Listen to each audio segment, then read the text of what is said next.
Now, without further ado, please join me in welcoming our special guest this morning, Dr. Tan See Leng, Singapore's Minister for Manpower, as he joins me in a fireside chat.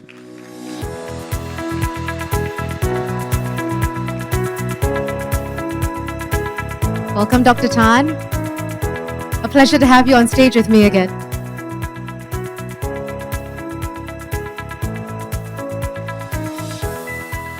Okay, Dr. Tan, this year, 2025, it is a very special year for CPF because while we are celebrating SG60, CPF actually turns 70 years old, which means that this institution has been part of Singapore's story even before our independence. Now, that's quite the journey and also an incredible milestone to commemorate.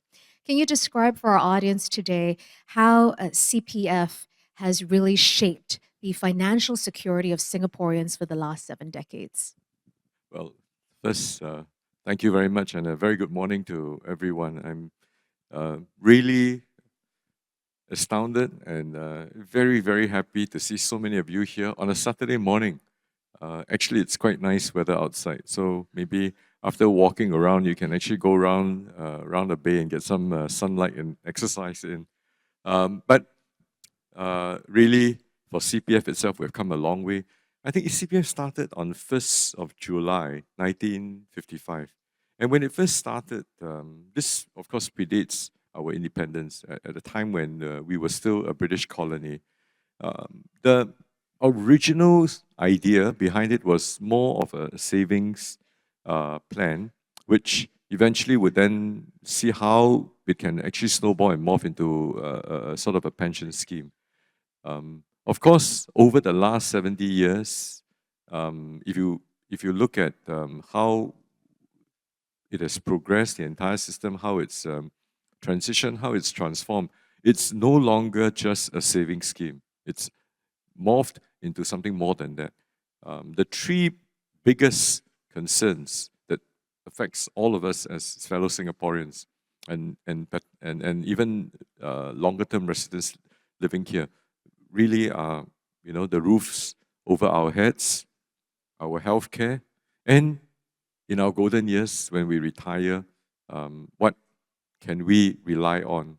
And so over the last 7 decades, indeed, CPF has constantly tried and strived to ensure that the vast majority of all fellow Singaporeans can use CPF as a means to own their own homes and to save aside for rainy day need. Like for instance, if suddenly you get hit by a curveball because of some healthcare expenses, you have that MediSave account. And the third thing is to how to continue on a longer term basis with compounding to build a nest egg for everyone so that when you retire, you can retire with peace of mind. And to that end, over and above what we've set out to do, those three very core pillars, we've also strengthened, we've continued to reinforce and consolidate. Now, we've extended CPF contributions to more vulnerable segments. We have passed the Platform Workers Act earlier this year. So platform workers today can also enjoy CPF contributions, CPF savings, which will go some way in helping them to own a roof over their heads, save up for retirement later on in life, and at the same time, they can also have assurances of healthcare. Beyond that, for our elderly, for those people who are born before 1973, when many of the enhancements, many of the add-ons that we put, like for instance, the extra interest, they may not have had that runway to accumulate sufficiently for their retirement. So to that end, the government has also strengthened by introducing the modular package so that we can help these young seniors to reach that same desired outcome. And of course, those who are the elderly, if they don't have enough, there's a whole slew of other schemes, whether it's the match retirement savings schemes, the silver support scheme, to for assistance, for a broader base uplift for their lifestyles itself. So if you look at it, I think CPF has morphed from what it was originally intended 70 years ago as a savings plan, has gone on to become really your most constant, your most consistent partner. Most constant, consistent partner. I mean, surely it has evolved, like you said, from just being a savings scheme for old age to supporting Singaporeans, I believe, at very pivotal moments of their life, right? So owning your home, own home, so housing, planning for retirement, and also helping you to sidestep any medical curveballs. Do you have any personal stories to share on how CPF made a big difference in someone's pivotal life moments during your walkabouts with members or in your constituency? Well, I've had two. I mean, of course, I've got many different people coming up to me. Of course, you have both ends of the spectrum. You have the ones at the one end of the spectrum that say that CPF is my money. I want to withdraw them all. Why should I need to get this annuity? Why is it that at 55 you put all these things in place so that you limit my withdrawal? Actually, a lot of times when we are well, we don't think of the doctor. We don't think, and I can tell you that comes from personal experience. Professor John Wong is here. He would attest to that. It is actually when you are in a very good state that you should think about what happens, because nothing lasts forever. What happens when the curveballs come? So you have one end of the spectrum, one broad archetype, and by getting them to take some amount above their VRS or their FRS, depending on whether they pledge the property to CPF or not, it has allowed them to keep their monies in so that at 65, at 70, when CPF life starts to kick in and the payout starts, they can enjoy a continuous stream of annuity and payouts for life. So that same person whom I've known in my 50s, now I'm 60, he's my age, now comes and asks me, why is it that you're allowing payout from 65 or 70? What if I have enough? I don't want the payout. Can you keep it in and lock it in even longer? I said, but 5 years ago, you are saying that why is it that, I cannot withdraw it all? He said, no, 5 years ago, we didn't have all these scammers. Right? So today, I want the only place that is the safest is in CPF, because the scammers cannot get access to it. The moment it goes to, it goes out, I have no control. Can you create a separate account so that for those of us we want to keep it there and also enjoy the high percent, guaranteed percent returns? So this is one spectrum. I have got the young, I wouldn't call them young senior, the mid-career workers who have shared with me in their 50s that they found that the ability to use the ordinary account to fund some of their children's tertiary education has come in mighty handy. And it also allows a proper framework for them to require their kids when they graduate to return back, when they start working, without having to cause consternations or tensions within the family itself.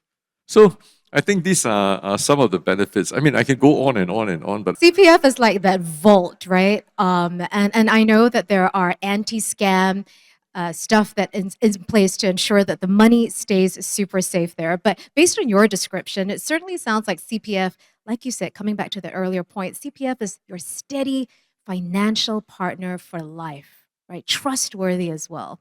How would you describe CPF's approach to serving its members? Because clearly our needs have also changed, and especially in the recent years, right? Scammers and all. we're just a little bit more skeptical now when we pick up the phone, or maybe most of the time when I see a number that I don't know, I don't even answer the phone. Yeah, I think that's very wise, Yvonne. We should engage you as our ambassador for that. CPF, yes, next year's project. I think we should have a new tagline. Okay, unwanted calls, right? So actually, you're right. Anticipating, preempting, and really proactively reaching out to all of our CPF members, I think that's key. So, on the one hand, I remembered that when I reached 55, that's about 6 years ago, in 2019. So on my birthday in the morning, I decided to go down to CPF. And I always share that story with so I thought that, maybe I can just withdraw some money. At the time, I But there was wasn't, a pretty young lady who told you not to, right? well, she's I not young. remember that pretty young Yeah. lady. Oh, not young. Yeah. Okay, a pretty lady. Yeah. No, age is just a number. Everyone in CPF is young. Yeah. In during that time, you still have to go down, but within a span of the last, I would say, 6 years, maybe to even a decade, I think the whole digitalization process has made it really very, very ubiquitous and very far reaching in terms of its convenience and the access to our members. Now, but that, of course, will never negate the need, because we do have older members who may not be as digitally savvy. So, to that end, we will continue to have the non-digital format for the outreach. So whether they come down to the in-person service centers or phone calls that they can call. No, you can call CPF, but usually CPF will not call you. All right? So when you call CPF, our very friendly colleagues will reach out to you. And they will try to understand what your needs are and assist you accordingly. Now, on top of that, we have all these festivals. We go to the heartlands. This is hardly a heartland. This is a sandlands, right? Marina Bay Sands. So we come here. We have the festival. This is now I was just told by our MAS chief that I'm becoming a permanent fixture. So I said, I hope I don't outlive my welcome. But on top of these things, right, we keep developing new initiatives. So today, we have planned with CPF, right? These are very good platforms that guide you, that gives you an idea, that initiate you, that allows you to monitor, and to a fairly good extent also helps you to think about how good compounding is, how secure it is, and what are some of the life trajectories that may happen, and how you can take the necessary steps to even trying to make it fit for purpose, whether some of the schemes that we have available in your CPF investment schemes and so on, it provides that guidance. Of course, above, underlying all that, is this consistent assurance that we give you that whatever you put, whatever interest rates that we give you, whether it's in the ordinary account, special account, retirement account, your MediSave account, the interest is guaranteed.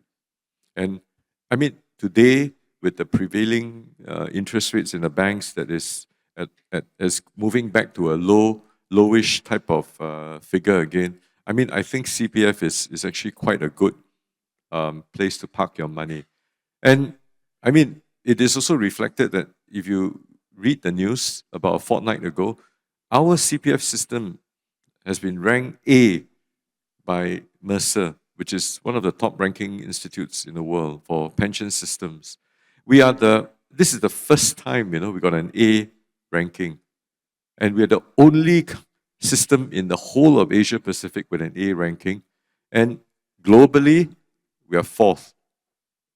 We have actually sort of, behind, I think, Iceland and two others.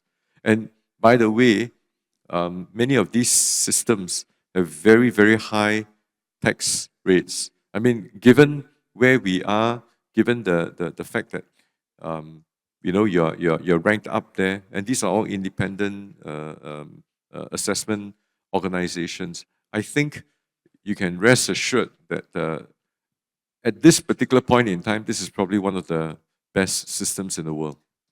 Thank you very much, Minister. So, CPF has certainly moved along with the times to support its members. You now have planned with CPF also initiatives to help more vulnerable members of the community. We have a digital first initiative, but it's not the digital only initiative. And CPF is also becoming a lot more flexible in empowering members, right, by going digital. So, how many of you here actually have the CPF app in your phone? Hands up. Not bad. Can be better. I think it was about only 35%. I would highly recommend it. See, I'm doing my job as a CPF ambassador again, right? The app shows you at a glance what is in your OA, your SA, MediSave, and you can do top ups and payments through that app. It is so easy. And I have made phone calls to CPF because there's some stuff that I couldn't find. And a nice human Singaporean answers me. So full of empathy. And even though my question was a little bit inane, she was very, very patient with me. But I want to come to this, I would say, retirement paradox, where the common notion is that many Singaporeans are a little bit overwhelmed by all these tools that are out there. It's a little bit complex, so much uncertainty in the market. What tips do you have for Singaporeans to try and make retirement planning more achievable, more relatable, more palatable, especially for younger Singaporeans who still think that retirement may be decades away? Yeah, that's a good point. You know, when you're young, you think you live forever, right?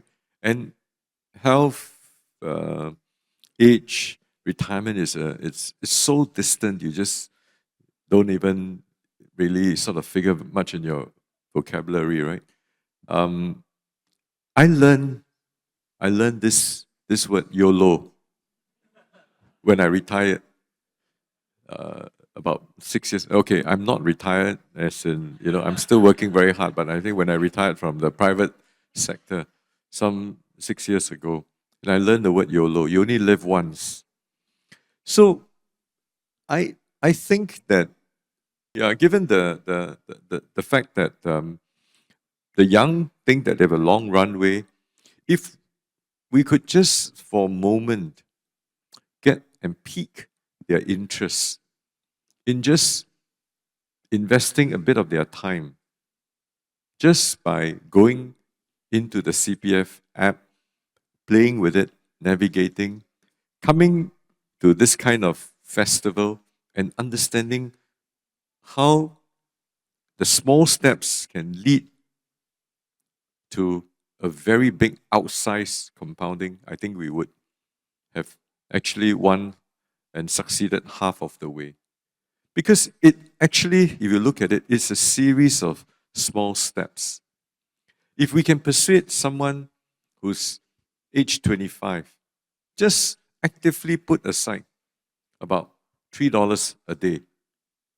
$3 a day. It's I think it's about just don't go for the breakfast set. Just go for the 2 eggs, maybe and one slice of bread. Forget about the coffee, right? You just do it yourself and drink, right? Just for that, in a month, you set aside about $100. If it goes into your special account today, we only closed the special account at 55. We morphed it into the retirement account, but you put it in there, just $100 a month. Over the next 20 over years, that $100 would compound to about 20 over thousand over a 15-year horizon. I think about 24,000. So if it's $200 every month, it'll be double and so on and so forth. So if you work out the math, actually compounding is a very, very good way. And by the way, in CPF, that 4%, whatever, I mean, the that we put out there is guaranteed. So it's very safe. So we can start with these small steps. Then the next thing is to regularly monitor, regularly try and see how you can plan around different trajectories, buying a house, setting aside maybe some for your children, or for your elderly parents and so on. Whether you want to consider matching their retirement savings account. I think these are very, very small, but really sure steps that you can take. I mean, a lot of times we keep thinking that, wow, it has to run into the hundreds of thousands and so on, but actually it's not.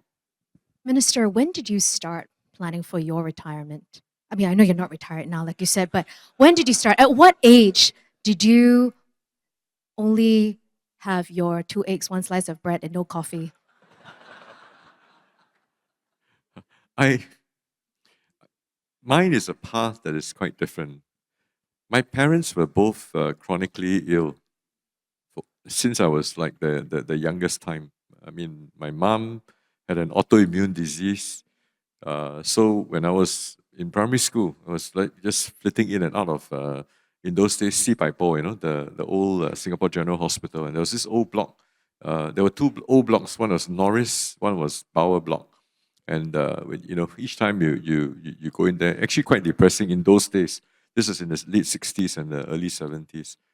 And then for us, my family, we constantly had to grapple with mortality because, so from a very young kind of thing, maybe you could say that it builds some form of resilience.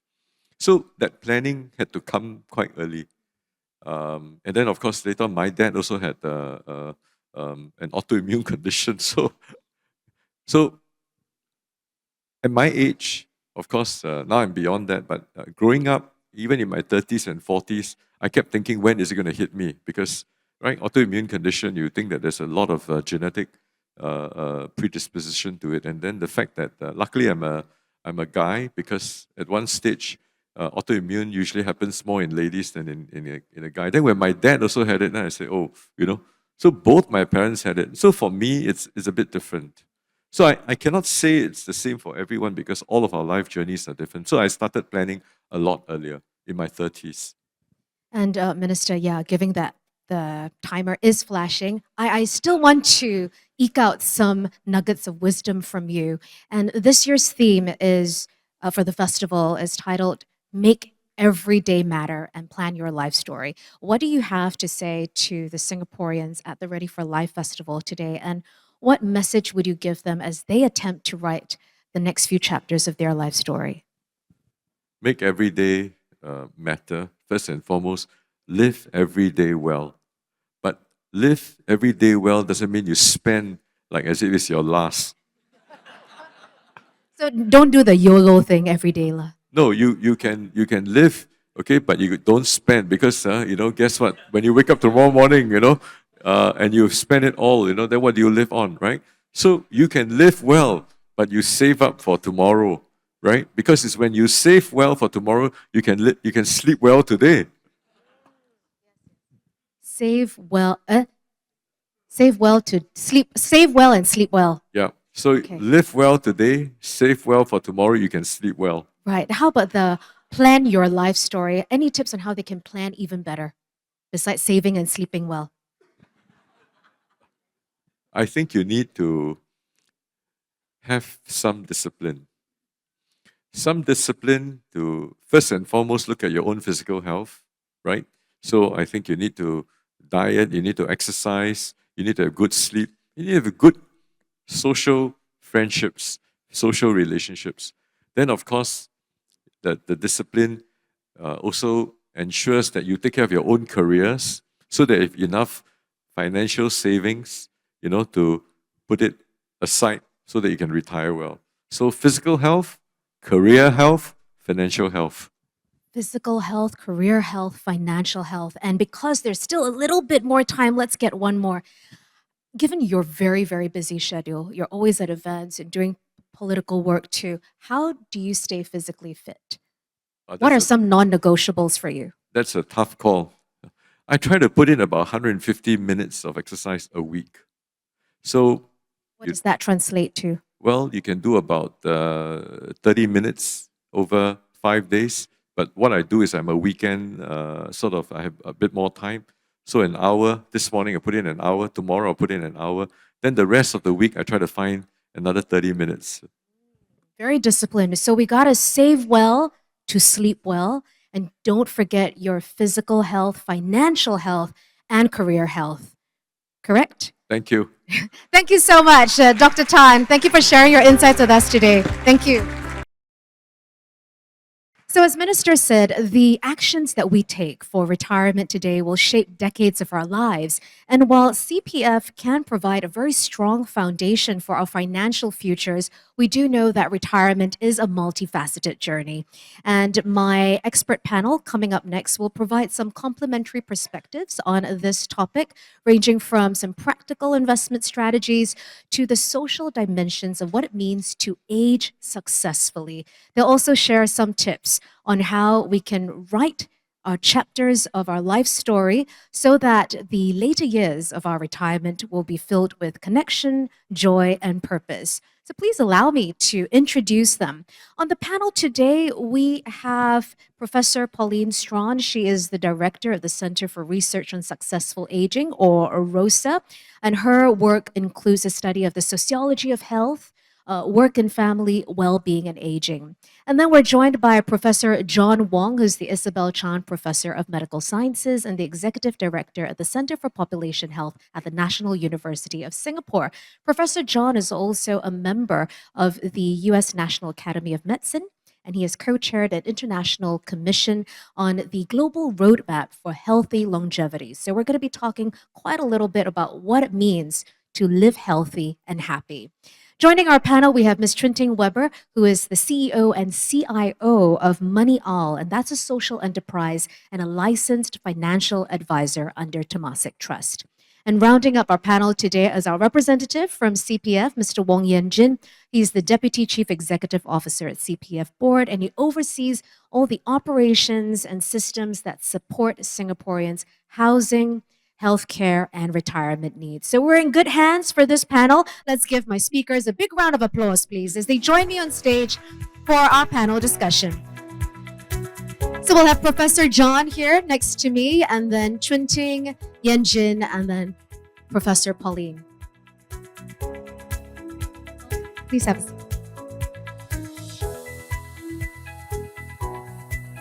So unlike the fireside chat with Dr. Tan, where we didn't manage to have a Q&A, there will be time for Q&A for this panel. So I'm going to kick off with some questions, and I will leave some time for your questions later, and we will flash the QR code on screen so you can start formulating what's top of mind for you and direct it to our speakers. All right, a warm welcome again to everyone. This morning, Minister Tan said that we should reframe retirement and look at it as, building up more choices, the compounding effect, rather than looking at retirement as saving for old age.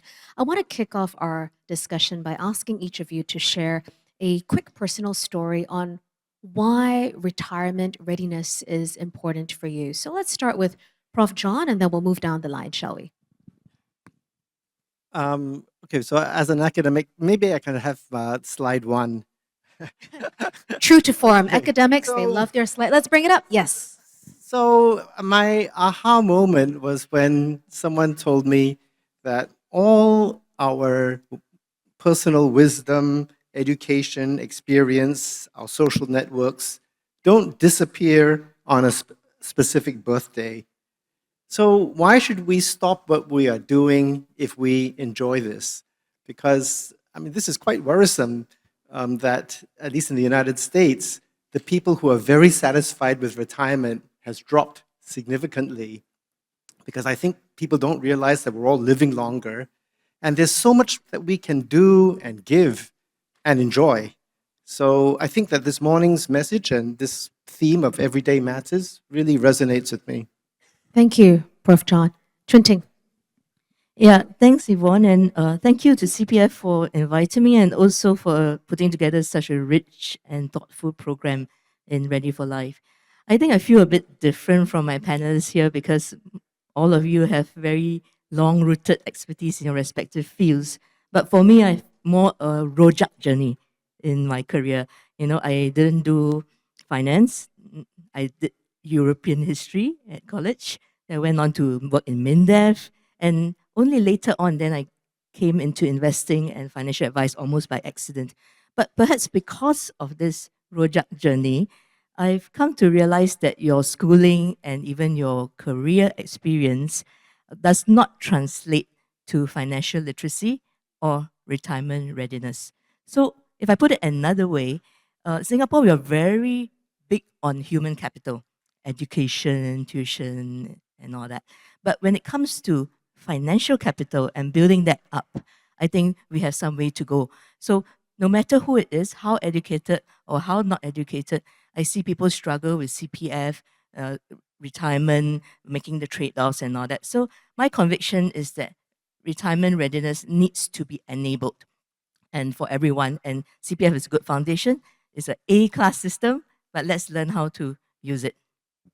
That's a great call. Thank you, Ting. Yanjin. For me, my conviction is a personal one. My dad was a successful businessman. My mom was a happy homemaker.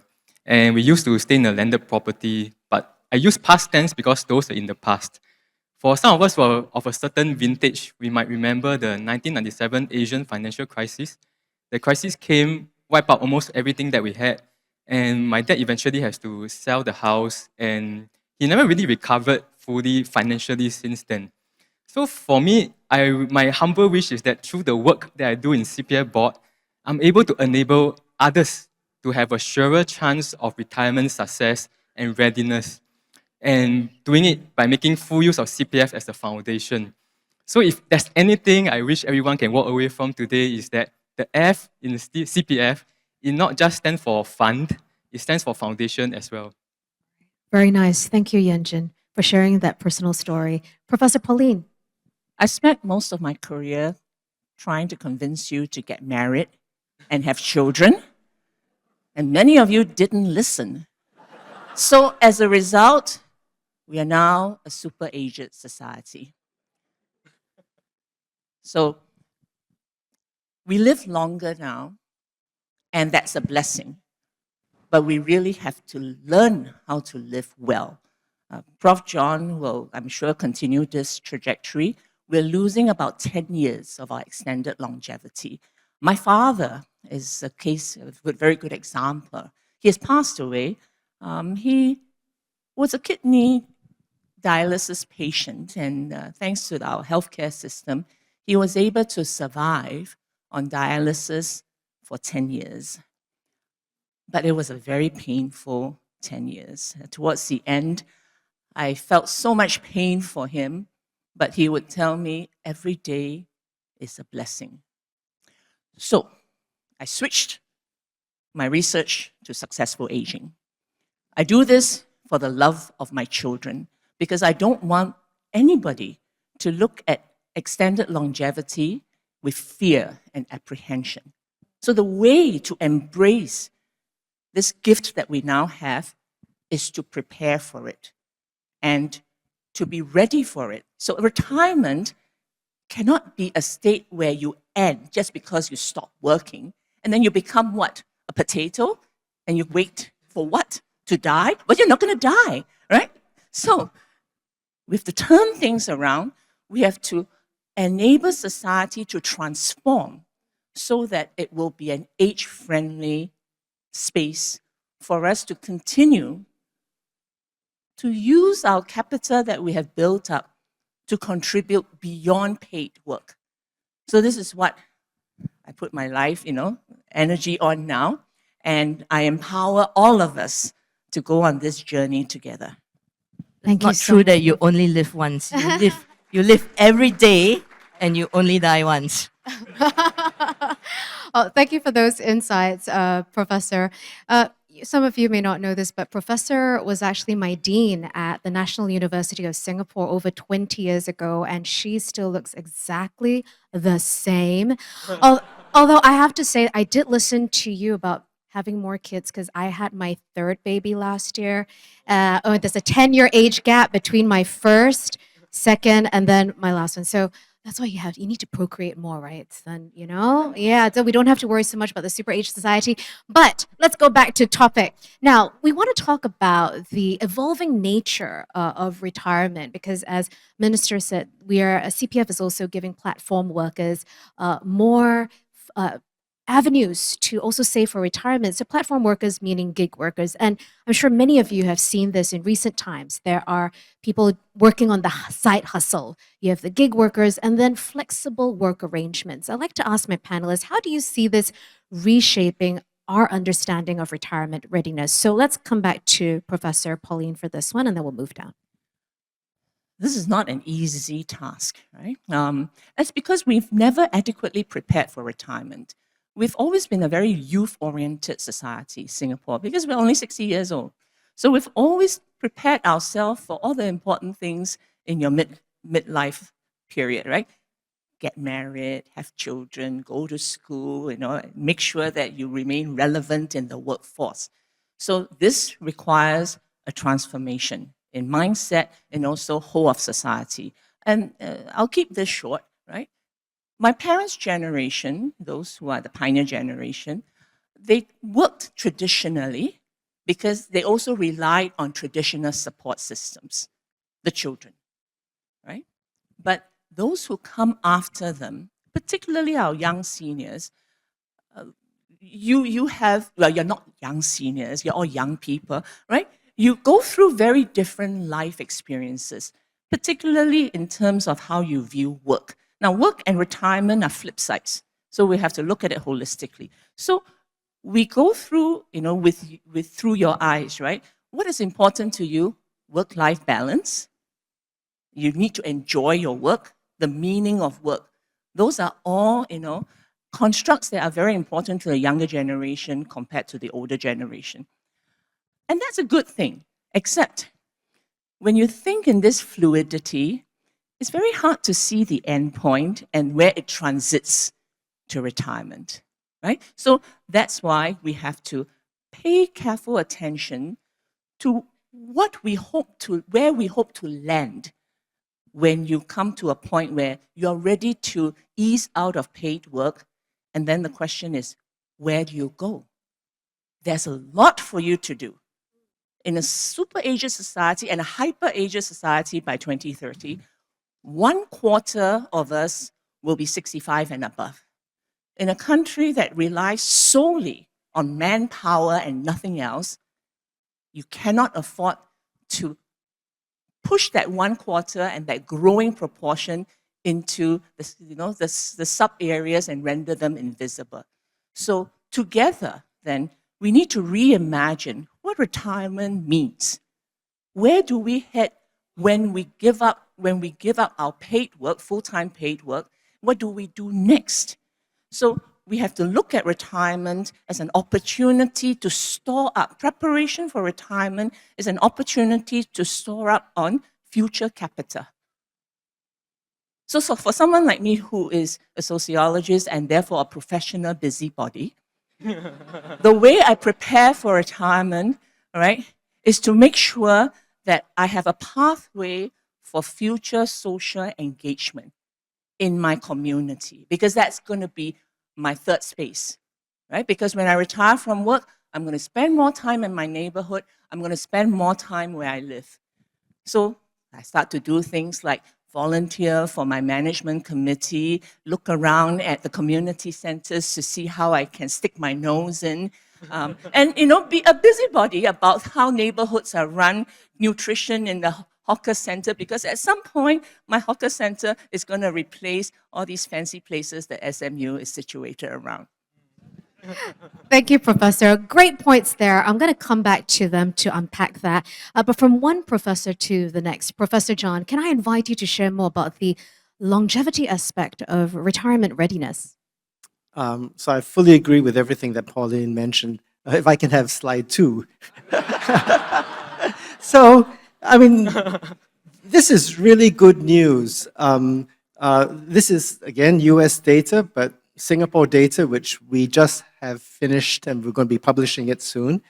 But look at this, 90% of people at the age of 74 have either no or very little limitation to doing any form of work. And 80% of people at 84, we asked Singaporeans, do you have any problems doing housework, or do you have any problems going out to doing something that you enjoy? And we are getting the same numbers as what the United States is having. So essentially, as Pauline was saying, there is so much that we can continue giving. People are happy when they feel valued, when they have a social network, and they feel that they're doing something meaningful. And this is what we would like all Singaporeans to realize, that life does not stop at 60 or 65. There is so much that we can give, because remember, everything that we know, all our friends, our network doesn't disappear on a birthday, unless, of course, something, we have a heart attack or a stroke or something terrible happens. Yeah, what you say about feeling valued really resonates, because my mom is 78. She retired 20 years ago, but she has not stopped giving back to the community. So at 78, she still volunteers at church. She volunteers at old folks' homes, whereas a lot of the people at the old folks' homes are kind of like around her age. So it's really about just keeping up with their physical health and the financial health to be able to give back to society. Can I invite Chuin Ting to also contribute on this topic? Yeah, so maybe back to this idea of gig work or continuous work and engagement. I'll be a little bit of a wet blanket here, that I'm not very sure that I like the trend of gig work, especially for youngsters. I do believe that having more flexibility and meaning is very important, but the benefits may accrue to the more well-heeled. And there are really three reasons why I'm a bit not really great fan of this trend, and for specific segments. Now, firstly, is about the lack of opportunity to build skills and experience for young people. So just now I talked about human capital and financial capital. And yes, you need to translate one to the other through financial literacy and good action. But human capital is actually the basis for building financial capital. You are your most important financial asset. Your ability to build income and save a portion of it, then you can talk about anything else, financial capital. So what happens then is that when I hear about tertiary, other tertiary students saying, why don't I drop out of school? Because I can make deliveries for $5,000 a month, twice or more than what I might earn.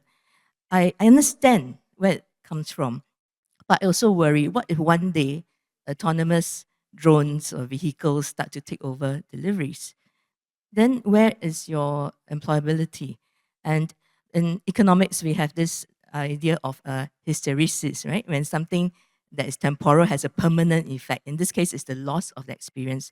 So jobs, I know they're awful, bosses are terrible and all that, but it helps you to build skills about how to work and how to add value. So that's the first reason. Now, the second reason is that at MoneyOwl, we spoke to platform workers and we spoke to freelancers as well. So perhaps how many of you here are mainly a platform worker or driver? I don't think so, right? And that's the thing. In terms of the impact on behaviors and your psychology, gig work has very pernicious effects. And the first one is there's no bandwidth. The people who brought some of us here, they are not in this room because they have no bandwidth. They are incredibly hardworking. They work every hour they can because they can earn, but they're incredibly tired. So this means I have no opportunity to plan. I will not think of retirement. That's the last thing. Right? The second one is irregular income drives irregular saving, because there is a psychological fear. What if, and this applies also to so-called white-collar freelancers, right, like artists and all. What if my next contract doesn't come in? What if I fall ill and I have no income? So the ability to then put away a sum of money every month, the pay yourself first, right, which is the most important and most basic kung fu in retirement planning or in planning for your future, that's lost. So that's the second reason. The third reason is actually about morbidity and mathematics. Like it or not, you can want to work, but not everybody will be like Prof. John and Prof. Pauline. You might not be able to choose to work all the way until near the end of your life. So our health span is probably about 75. Our lifespan, life expectancy maybe about 85. So we have 10 years, right? We have 10 years of ill span, if you can call it. Maybe the health span will go up, but maybe life expectancy will also go up. So there is still a time, you like it or not, you will have expenses, but you will not have income. And if you have gig work and irregular work, you have irregular contributions to CPF. And the lack of contribution density is probably the biggest predictor of whether or not of your failure to reach, say, a good full retirement sum. So contribution density is very important, and that's just about compounding. Compounding is very powerful, but if you don't make use of compounding because you have irregular work, then that is a risk to your retirement readiness. So I think in general, for these reasons, I think when it comes to gig work, all that, it just adds some uncertainty and complexity, and we need to support all the workers who are like not in this room, and also please advise young people, to they think about a little bit more about this, because there will be one day when they have to have income security during their retirement years. Yeah, those are very interesting perspectives, Chuin Ting. Thank you for sharing that, because it gives our next generation a lot to think about as well. Yenjin, your thoughts on this topic? Yeah, I think Pauline, John, and Chuin Ting has laid out expertly the broader socio-economic context. I'll just be more specific about CPF as a system. As work patterns evolve, CPF as a system has also evolved and become more flexible. I'll lay out just 4 things using the acronym of FLEX, F-L-E-X. Can I have slide 58? No, kidding, there's no slides. So F stands for Foundation for Platform Workers. As the Minister has mentioned, starting from January this year, platform workers who are born in the year of 1995 or later, they get to enjoy regular CPF contributions from their platform operators. And the more senior platform workers can opt in as well. This enables them to save not just for their healthcare, but also retirement and housing needs. L stands for Lower Administrative Burden for our self-employed persons. With our Contribute As You Earn scheme, our self-employed persons, they can make smaller but more regular contributions to their MediSave so that they can slowly build up their healthcare savings as and when the service fee comes in. And E stands for Easier Top-Up and Voluntary Contributions for all those with variable income, be it through GIRO, be it through PayNow. We make it easier for you to put in more money into your CPF account to earn the stable risk-free returns. Last but not least, the letter X. I'll be a bit trickier here. X stands for Extra Support for our seniors. And it's really about making sure that seniors who might need help more will provide more support. For example, through our Match Retirement Savings Scheme, you get to enjoy dollar-for-dollar matching grants up to $2,000 annually and $20,000 across the lifetime of eligible seniors. And for some of you, I don't think most of you are in this age range, but for those turning 55, 65, we also have personalized, in-person, face-to-face CPF retirement planning service to reach out to you, to share with you, and help you make informed decisions about our CPF savings when you reach those milestone years. So all in all, when work patterns evolve, CPF system, we like to think that we have also listened to you and also make things more flexible as well. I really like how CPF, it's flexing its muscle to empower its members with so many different options.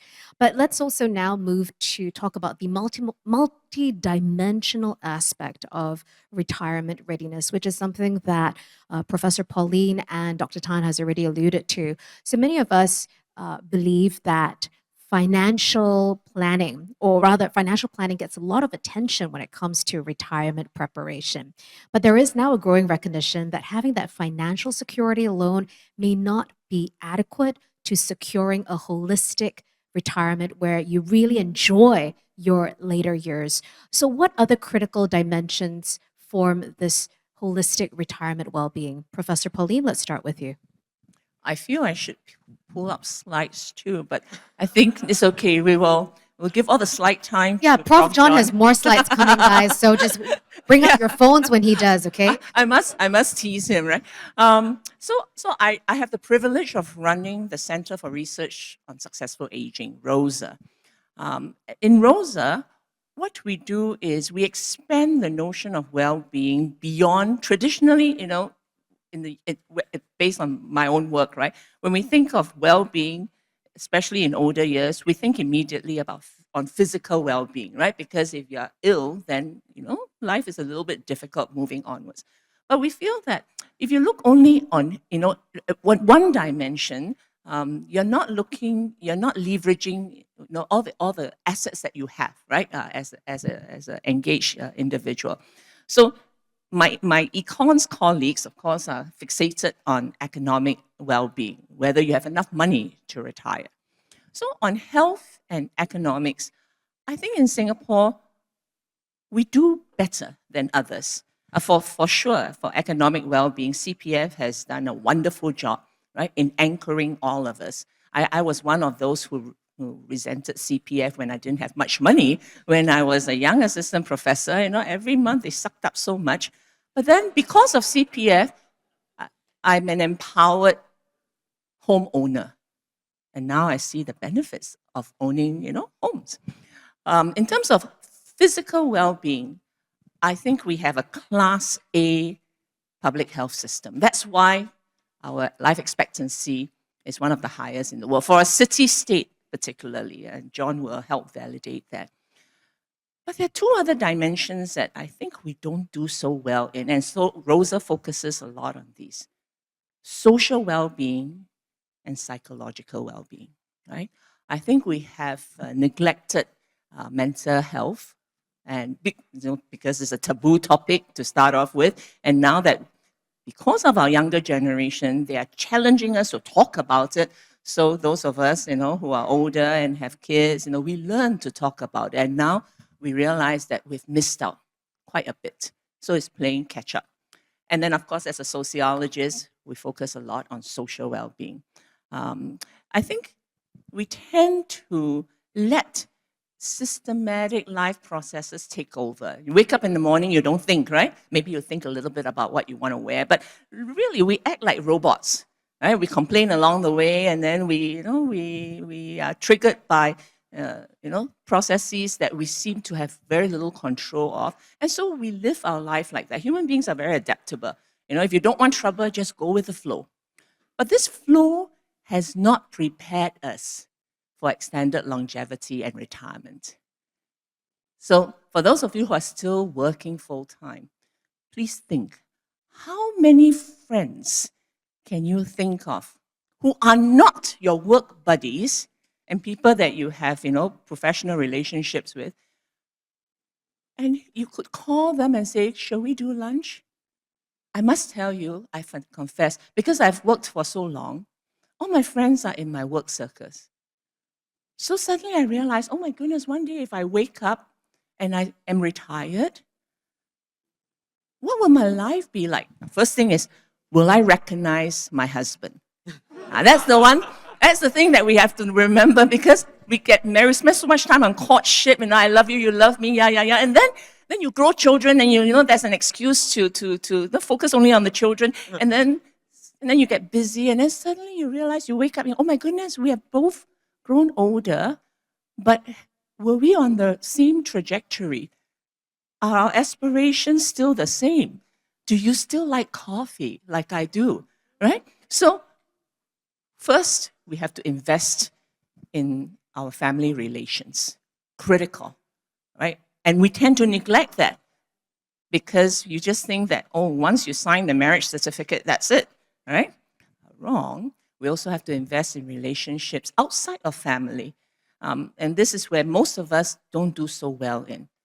So the call to preparation to be ready for retirement, the message is just twofold. First, do not fear retirement. I met someone yesterday who was so fearful of the word retirement that it made me ponder and wonder why.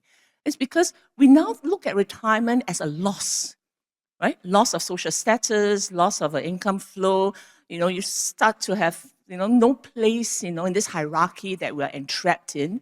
And that's just sheer rubbish, right? But of course, if we don't work together to push for transformation and social change, that might well be the reality that awaits you. So therefore, this is a call to action. Change our concept and understanding of retirement. And then secondly, collectively, we have to agree on what are some of the important tenets in this new construct of retirement, which has to include community engagement, right? Because we still have responsibilities to our communities, to our country as retirees. So what do we want to do and how do we want to contribute? That's a conversation that's very exciting, and we all have to jump on it, whether you are in your 50s or 60s or 40s or 30s. Thank you. I feel like I'm back at school.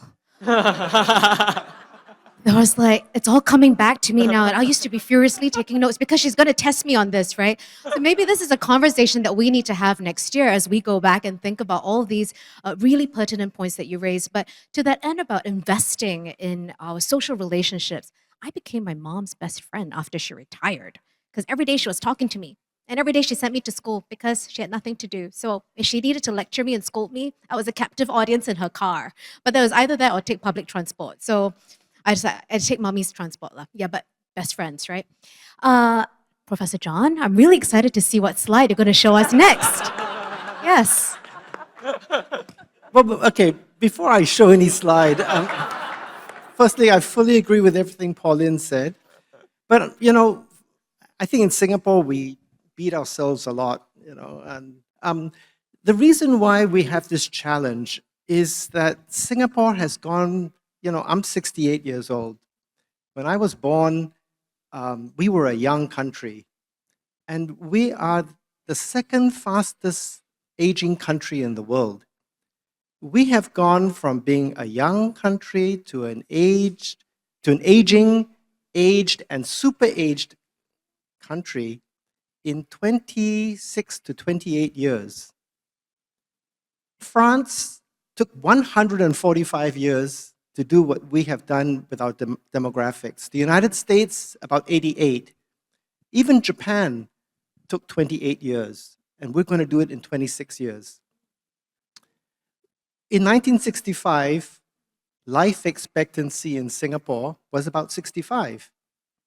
Most of us, when we were born, did not expect to reach the ages we are now. Now, lifespan is between 86 to 88. And if you are in primary school in Singapore, half of our primary school children, Yvonne, your children, half of them are going to live to 100.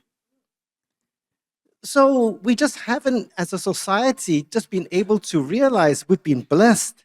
We've truly been blessed with an extra 20, 30 years of life that our grandparents never had.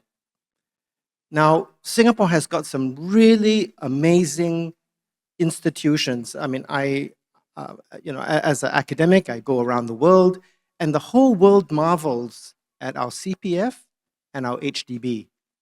The fact that we all, that 90% of Singaporeans and permanent residents own their own home, and we've got something like CPF, is amazing. But if I can have slide 5. Okay. Now he brings it up. If I can have slide 5. As Pauline says, we need to remember what health is, because financial security is very important, but I dare say that health is equally important. And if you look at the WHO definition of health, which I must share that most doctors forget, is that you need 3 elements. You need physical, you need mental, and you need social well-being. You need all 3. And like Pauline said, I think we spend a lot of time thinking about physical health. Thankfully, over the last 10 to 15 years, we've been spending more time looking at mental health. I don't think we've been talking enough about our social well-being. Okay, and you can see the definition of healthy longevity. But I just want you to point the bottom line is that good health requires investments throughout life. You can't abuse yourself for the first 50 years and then expect that 55 to suddenly have a glorious 30 years ahead of you. So we need to invest in our physical, our mental, and our social well-being throughout life at every age. And I quickly want to show 2 slides. Slide 3. Okay, so if you report good health, gray is happy, orange is unhappy. If you are happy, you tend to have better health. You can have slide 4. And if you have better health, your expenditure on healthcare is less, your hospitalization is less, and guess what? People who are happy volunteer more because they feel that they have meaning and purpose, they want to give back, and there's so much that we can do. Because remember, all our wisdom, our knowledge, our social networks don't disappear on your birthday unless something terrible happens. Thank you, Professor. The show of hands, how many of you here are healthy and happy? Not bad. Okay, it's like 25. Really, that's it? Okay, 30%. Prof, you wanted to say something. You picked up your mic. Oh, no. No, I was just very happy that there were so many hands. Yes, right? Yeah, more than expected. That's good. Sociologists are very optimistic people. We always look at the half full, you know? Hopefully next year it will be all full. Not awful, all full. Yeah. Huh? Okay. The emphasis is very important. Chuin, your thoughts on this? What's a critical dimension to retirement well-being? So I absolutely agree with the 2 professors here because when it comes to money, which is the obsession of retirement planning, money is only an enabler. It is not a goal in itself. It doesn't create happiness.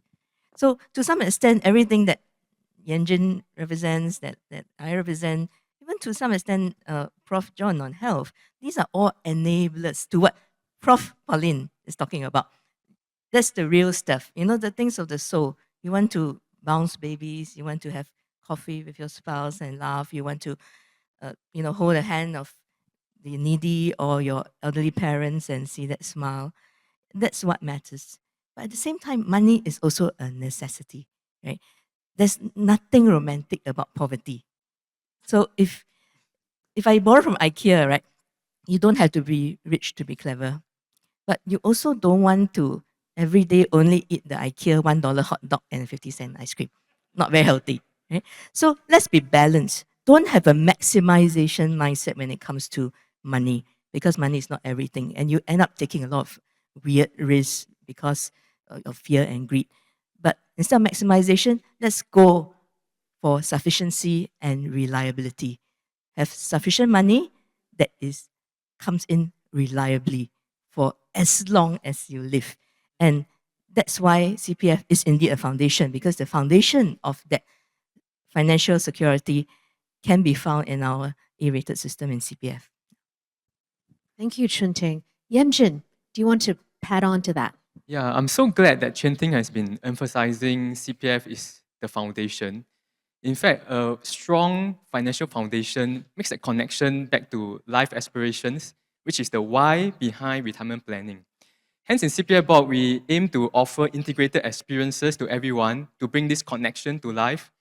For some of you, after this session, you have time, I want to sell a bit of koyok here. Please feel free to go and visit our live supermart outside of this hall at the Wonder Zone so that you can get to experience how you can visualize your future self through the dollars and cents that can unlock your future life and varied retirement lifestyles. At the same time, we also discover in our interactions with CPF members, often retirement planning is done most effectively even within the community.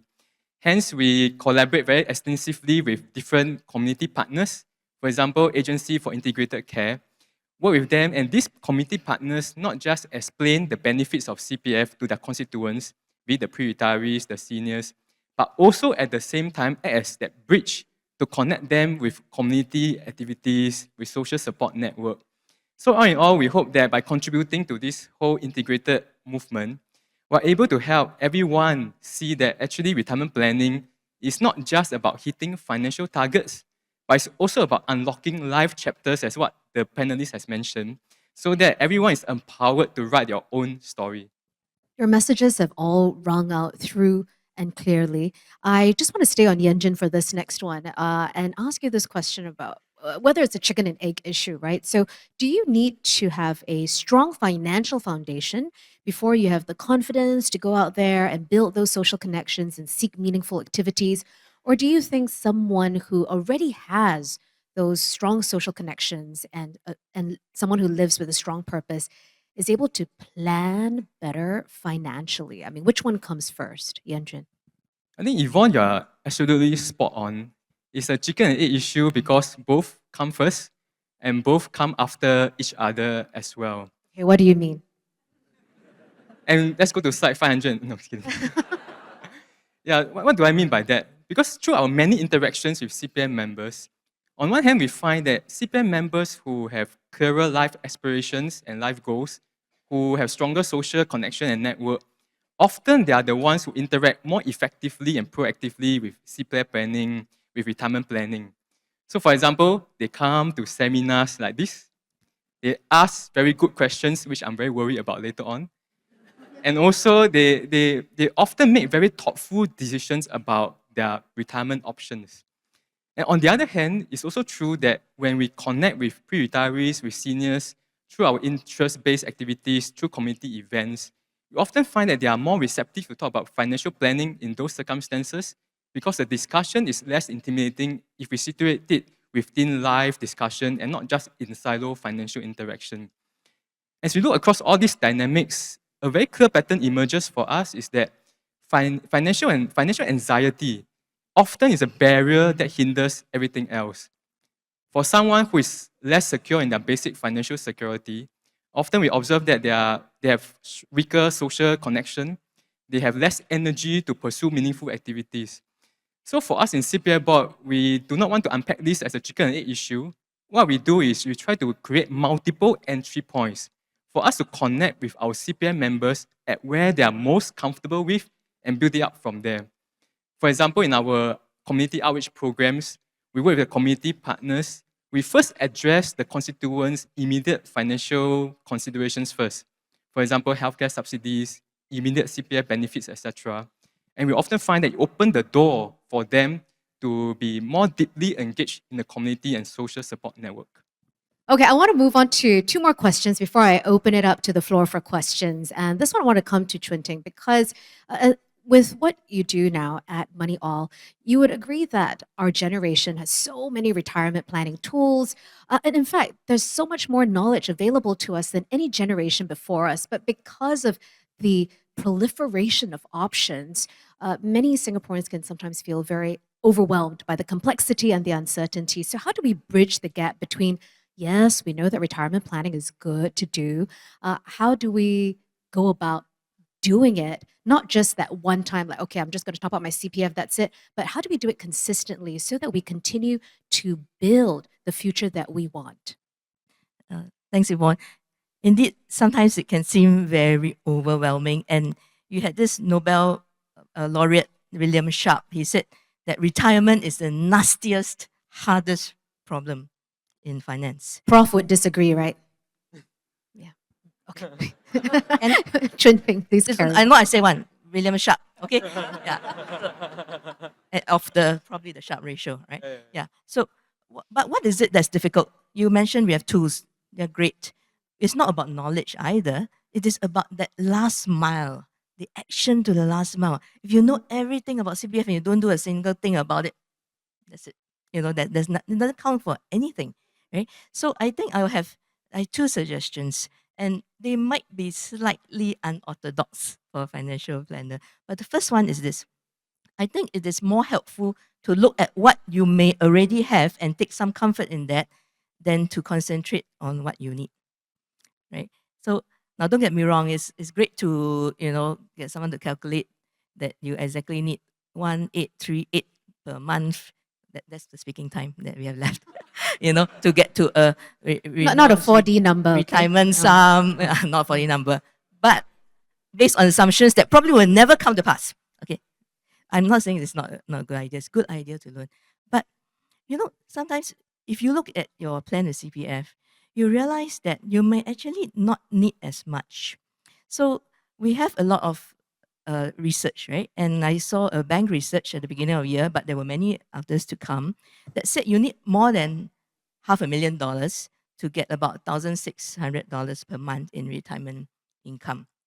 Now, if you use CPF Life, full retirement sum is less than half of that, right? And you get the same income. Right? Full retirement sum is 213,000. Okay, buffer up a bit for inflation. So, firstly, look at what you might already have, and that is why we say CPF is good and also very wuhua. You know, it's very good value. It's not just safe; it's actually good value. Okay. The second point is this: it's more important to start small. It's more important to start, and not. It's not important how much you do. This is because you're building habits. So someone said that we never rise to the level of our goals, and I've never seen anybody really motivated by a big gap before in my at MoneyOwl. What you need to know is to build that habit. It's a muscle, you build that investing muscle. So put that away. Now I asked CPF by WhatsApp, they have WhatsApp channel as well. What's the minimum gyro top up every month? They say 1 cent. 1 cent a bit lame lah. So maybe let's say you can gyro $10. That's a trick question you ask. But because I say absolute minimum, right? So the officers are very precise, $10. Okay, those of you here, Chaji Jasmine Boya Tea Large 590. Okay, so it's about 1.7. So those 3 days you share with your friend can, the rest of 27 days you can still drink your own, okay? Who shares bubble tea with friends? No Never one. mind, pour out and drink, save the environment also, so much packaging, right? Yeah.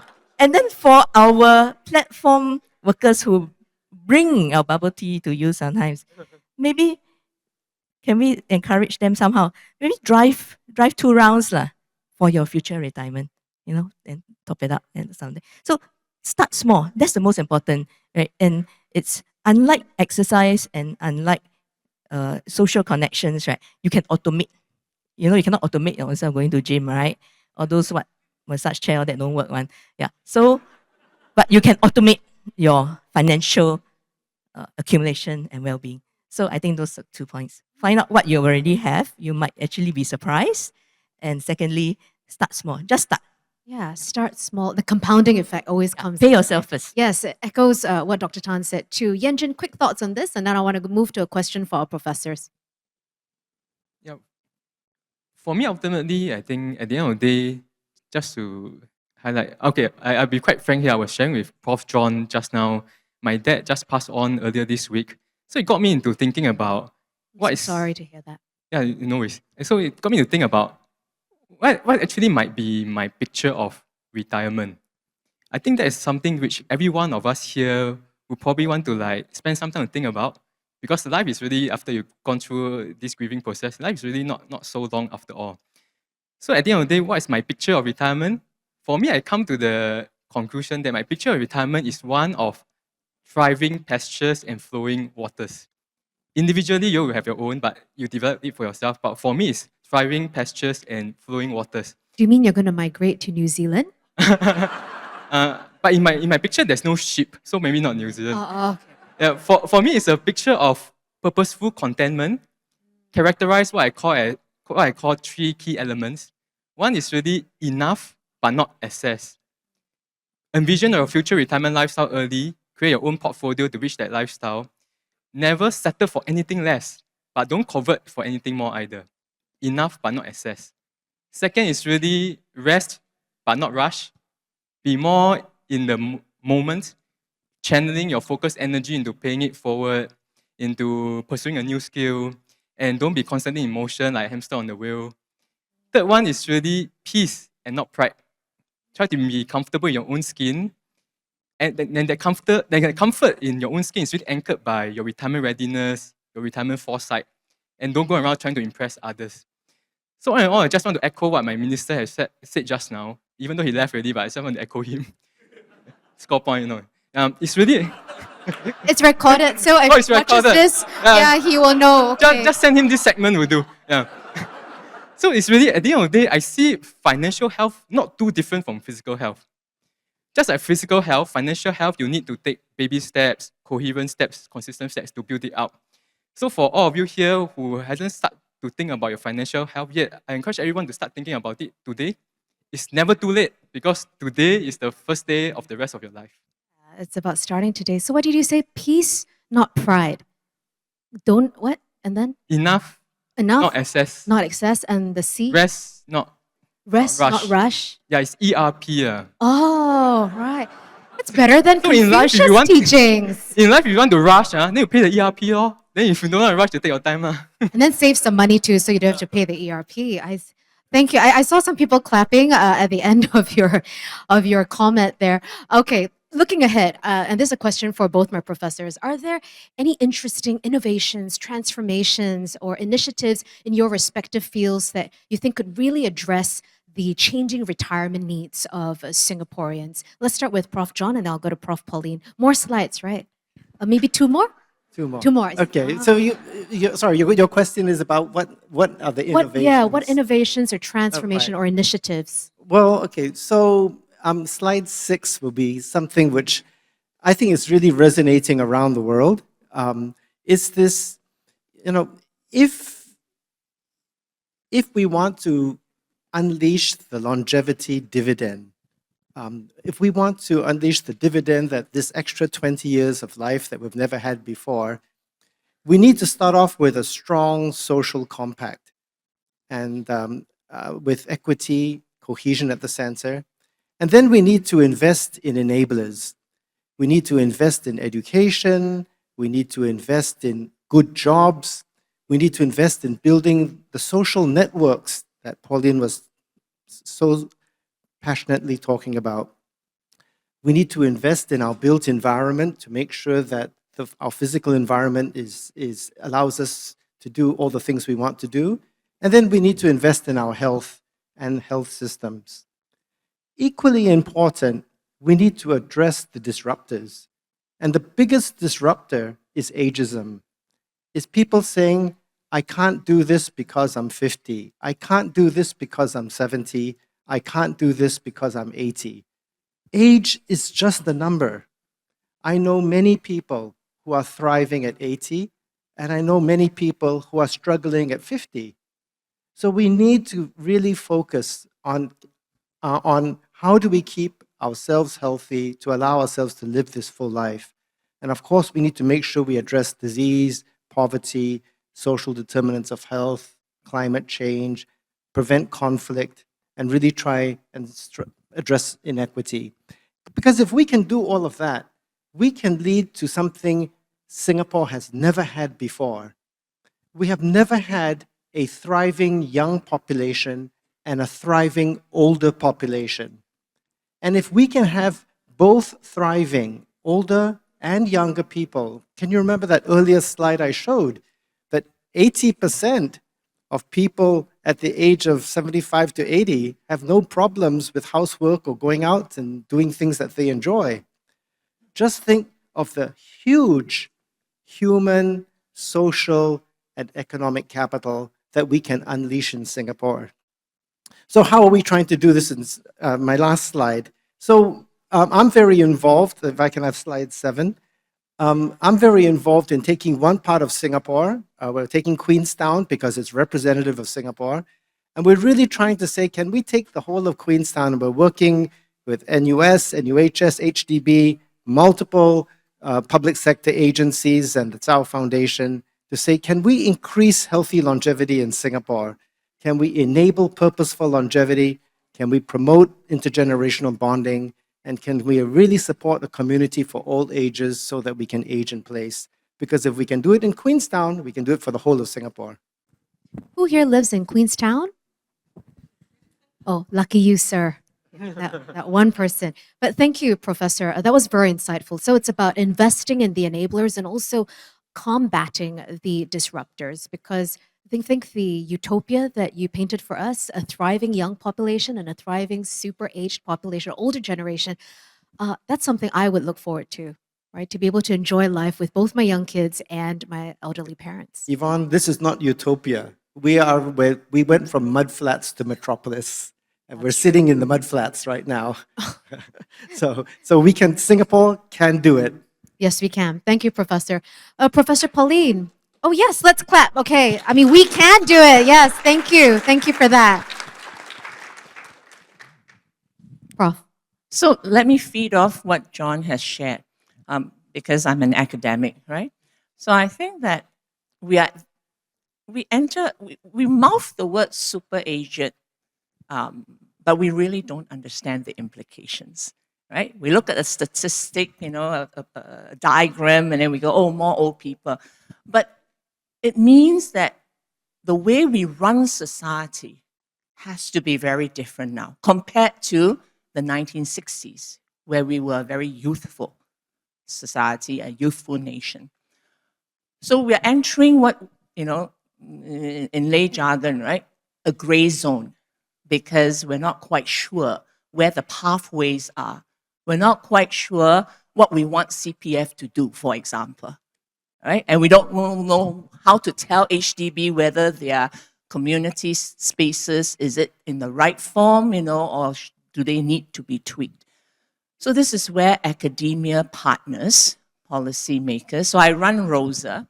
So every month we collect data from Singaporeans. So we have the Singapore Life Panel, who gives us perspectives on their everyday life, their aspirations, their difficulties, and we pull this together and we share that data with policymakers, VWOs, because we feel that rather than guess what should be, we look at evidence to guide us, right? So if I send you a survey link, please accept it because you're contributing to the nation. So I'll end with, a pet project, right? That I've been harping on quite a bit. I think moving forward, when we look at retirement adequacy, preparation adequacy, none of this is going to make too much impact if we don't have a solid community to grow old with and to grow old in, right? So it's not going to do me any good if I have all my 4 quadrants ticked, but I live in a neighborhood that's struggling and a country that is not doing well. So for us to prepare well for retirement, we have to make sure that all of us are on the right platform. So this is a call to activism, right? Where I listen to my esteemed colleagues and they give very good advice on what you have to do as an individual. And Ting is right. Every small bit counts. I know that my husband put aside, a small amount of money when we were in our 30s, and I scolded him for it because I'm like, why you lock away? Gave it to some insurer, right? To say, oh, so it's a good thing. And then it matured when I'm 62, right? It matured this year, and I'm like, wow, where did this gift come from? Sayang, right? So when you are young, the runway is better. I think better. CPF would have been better. That's right. So, but those are individual actions. Concurrently, as John is doing for Queenstown, right? I'm much inspired by John because, as you know, he is an oncologist, probably the best oncologist in Singapore, right? And he's a medical professional and an academic leader.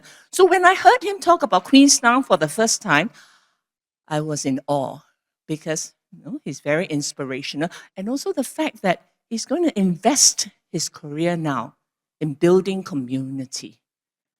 Now, that is the first concrete step that all of us have to do. Because if we don't pull together and make sure that we weave strong safety nets for those of us who may not have that $10 every month to put aside, or who may not have that kind of rich social capital that would teach them how to invest, how to prepare for retirement, then we're going to have gaps in our society.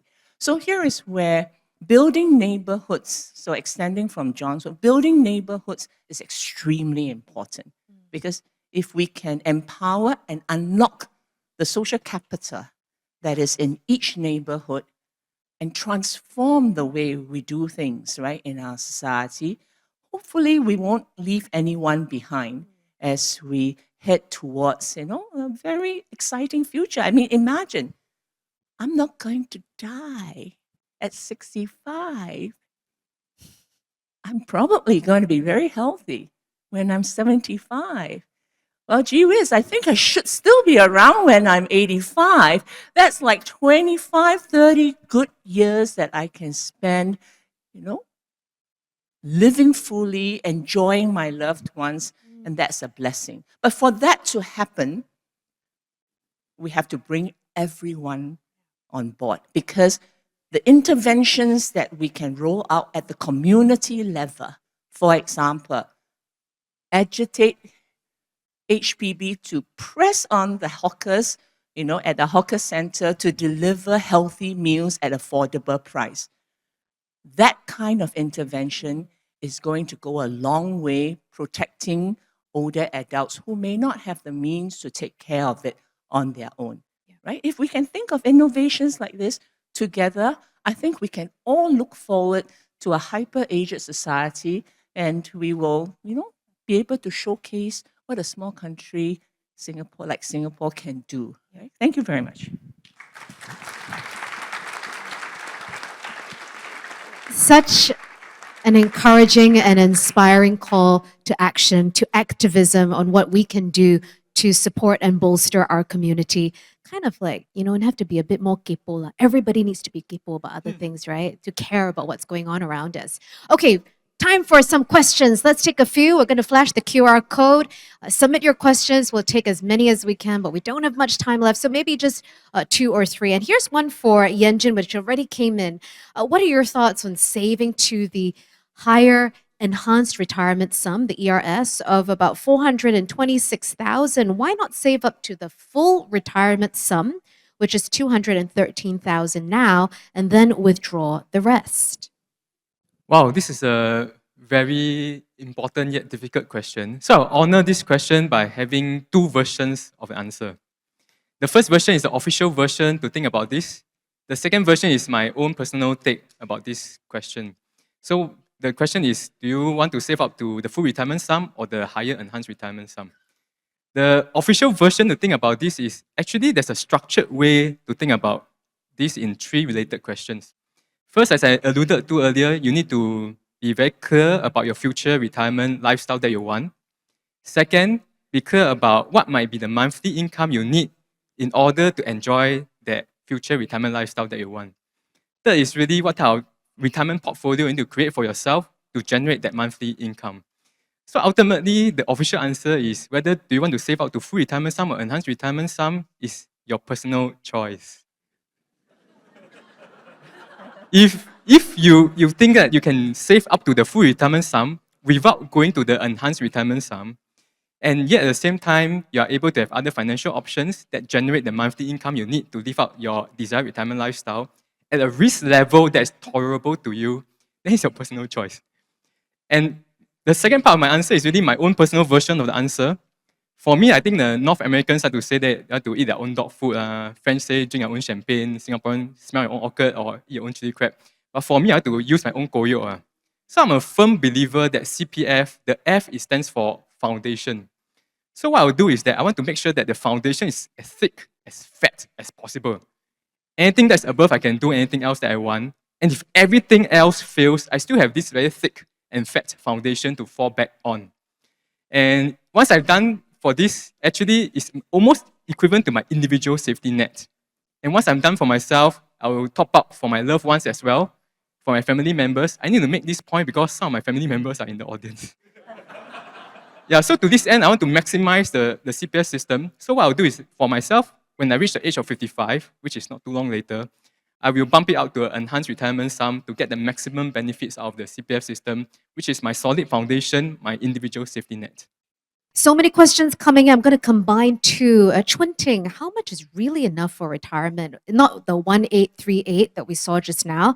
And is there such a thing as saving too much? How do we not lapse into a scarcity mindset? If you could quickly give some answers there. Okay, so in retirement planning, there are roughly two ways of planning. One is income replacement, mainly that this is my lifestyle now while I have an income, and when I retire, how much percentage of that income should I have? Now, this is better for younger people. Younger people, because you don't know so far ahead, right? So this is one way. The second way is what we call expenditure method. So this is really what you need, right? And it's easier to visualize that when you're a little bit older. And so it is dependent on your lifestyle, but I'll give you a ballpark based on national data. Right? You can, of course, plan with CPF to put some combinations and they give you some handles. This is really a handle. So maybe put in your mind about 1,500, this kind of number. And where does this come from? This is what the average per retiree household member, that means you take a household that is only have retirees, each member in a 5-room flat had spent. Roughly there, it's about 1,004. Okay, so on the household level, it's about 2,007. Right? And so this is what was in 2023, right? And if you account for inflation and all that.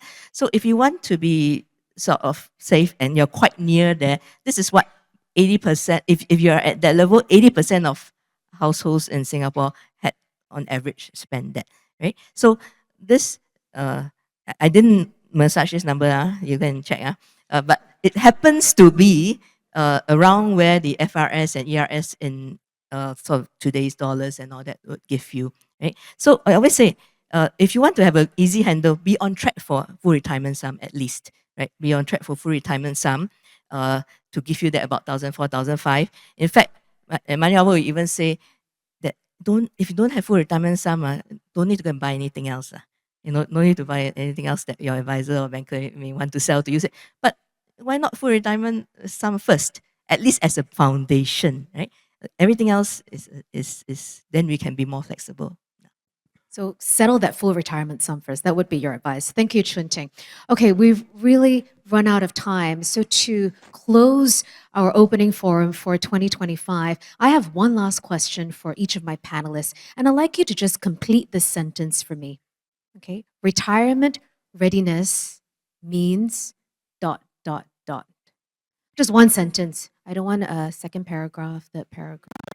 Okay, it's not. Oh, slides. Do you need slides? No. So we will start with Prof. John and then we'll end with Prof. Pauline. Okay, so retirement readiness either means or is ... Owning it. Whoa, I like that. Nice and sharp. Retirement readiness is owning it. Okay, thanks, Prof. John. Chuin Ting. Retirement readiness is being intentional. Wow, everyone's giving me 2-word answers. Very good. Being intentional and owning it. Okay, Yenjin, stick to 2. Retirement readiness is stress minimization. Wow, okay, stress minimization. All right. Okay, Professor Pauline. Retirement readiness is being able to sleep at night. Being able to sleep at night. So coming back to the save well to sleep well. So it's so nicely summed up, isn't it, ladies and gentlemen? Our conversation today is really a great reminder that retirement planning is about enabling the lives that we want to live, such that we not only survive in our later years, but to thrive in those years. And whether you're 25 years old or 55 years old, the message is very clear. We have to start planning for our retirement right now with the available tools, resources, and support that is out there. Because the question isn't about whether do we want to retire someday. Rather, the question should be, are we ready to start building that future today? So let us be retirement ready by owning it, by making sure that it's a stress minimization, by Being intentional. and by making sure that we can sleep well at night. So ladies and gentlemen, will you please join me in giving my wonderful panelists a big round of applause. Prof. John, Chuin Ting, Yenjin, and Prof. Pauline. Thank you so much, everybody. Thank you.